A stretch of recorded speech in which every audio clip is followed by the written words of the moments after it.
An abandoned warehouse in Portland's Pearl District has been burning for 24 hours. Yesterday, massive flames erupted from the century-old building, and today it's still smoldering because crews can't attack hotspots from the inside. Fox 12's Julia Lopez joins us now live at the scene. Julia, what are you seeing?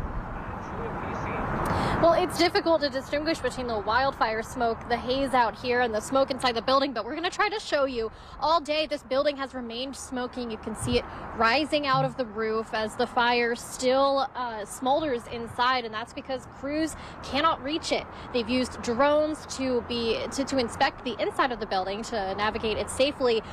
That's as the community asks, what comes next, and are we safe? It just engulfed this huge building. And by golly, there was smoke coming out. Smoke is still rising one day after fire spread from the first floor of the 116-year-old Centennial Mills warehouse.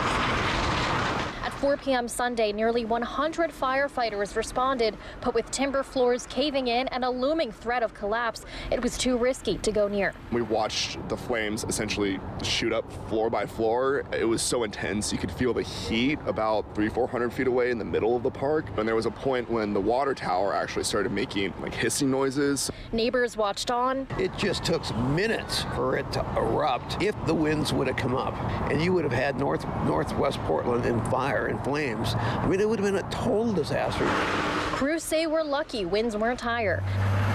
Now, as the building smolders, crews are keeping their distance, using a drone to gauge remaining risk. If this building collapses, we don't want anybody in the area to be in that potential danger zone. An additional part is that giant water tower that sits atop. When that comes down, if that doesn't flatten itself and stop where it is, that cylindrical object will roll like a bowling ball. That thing's running down the street at you like, I don't know, like Indiana Jones, right? Running away from the big concrete ball. We don't want that.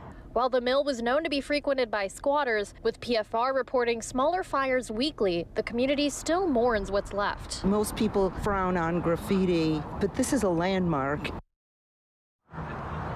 Crews are investigating the cause of the fire and using human remains detection dogs to ensure no one was inside at the time of the fire. If the building doesn't collapse on its own, crews will be planning a demolition in the coming days.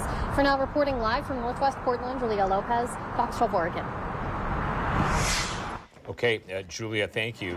Right now, fears about that potential building collapse are causing travel trouble all over the Northwest. Yeah, our Anna Katayama is at the Fox 12 Now desk with new information from the past hour. Anna?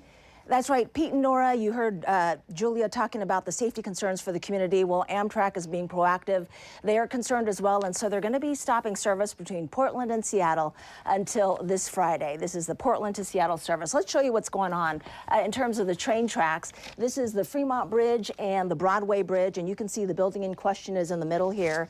If we zoom in, oops, let me get rid of that. If we zoom in a little bit here, you can see that this is the building in question. This is the warehouse that burned.